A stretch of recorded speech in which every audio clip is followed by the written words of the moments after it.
അംഗീകാരം ഉറപ്പാണ്. ഈശോ മിശിഹായ്ക്ക് സ്തുതിയായിരിക്കട്ടെ. നോമ്പുകാലത്തിലെ ഇന്നത്തെ ചിന്താവിഷയം വിശുദ്ധ ലൂക്കായുടെ സുവിശേഷം 8-ാം അധ്യായം 42 മുതൽ 48 വരെയുള്ള വാക്യങ്ങളാണ്. ദൈവവിശ്വാസത്തിന്റെ ഏറ്റവും നല്ല 2 ഉപമകളാണ് ഈ വാക്യങ്ങളിലൂടെ കടന്നു പോകുമ്പോൾ നമുക്ക് മനസ്സിലാകുന്നത്.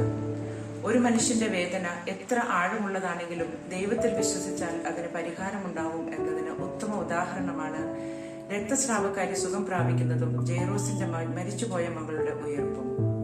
എല്ലാവരാലും തിരസ്കരിക്കപ്പെട്ട രക്തസ്രാവക്കാരി കർത്താവിന്റെ വസ്ത്രത്തിൽ തൊട്ടപ്പോൾ സുഖം പ്രാപിക്കുന്നു. തിരസ്കരണമുള്ളിടത്ത് അംഗീകാരം ഉറപ്പാണ് എന്ന് നമ്മെ പഠിപ്പിക്കുന്നു. ജെയ്റോസിന്റെ മകൾ ഉയർക്കുമെന്ന് പൂർണ്ണമായി വിശ്വസിക്കുവാൻ കർത്താവ് അരുൾ ചെയ്തു. അത് സംഭവിക്കുകയും ചെയ്തു. ഈ നോമ്പുകാലത്ത് നമുക്കും ദൈവത്തോട് പ്രാർത്ഥിക്കാം. ദൈവവിശ്വാസത്തിന് യാതൊരു വിലയും കൊടുക്കാതെ ജീവിക്കുന്നവർക്ക് വേണ്ടി നമുക്ക് പ്രാർത്ഥിക്കാം. നമ്മുടെ ജീവിതം കൂടുതൽ ദൃഢമാക്കുവാനും മറ്റുള്ളവർക്ക് മാതൃകയായി ജീവിക്കുവാനും നമുക്ക് പരിശ്രമിക്കാം. ദൈവവിശ്വാസത്തിന്റെ നിന്ന് നമ്മെ പിന്തിരിപ്പിക്കുന്നത് പ്രയാസങ്ങളും ദുഃഖങ്ങളും ദുരിതങ്ങളുമാണ്.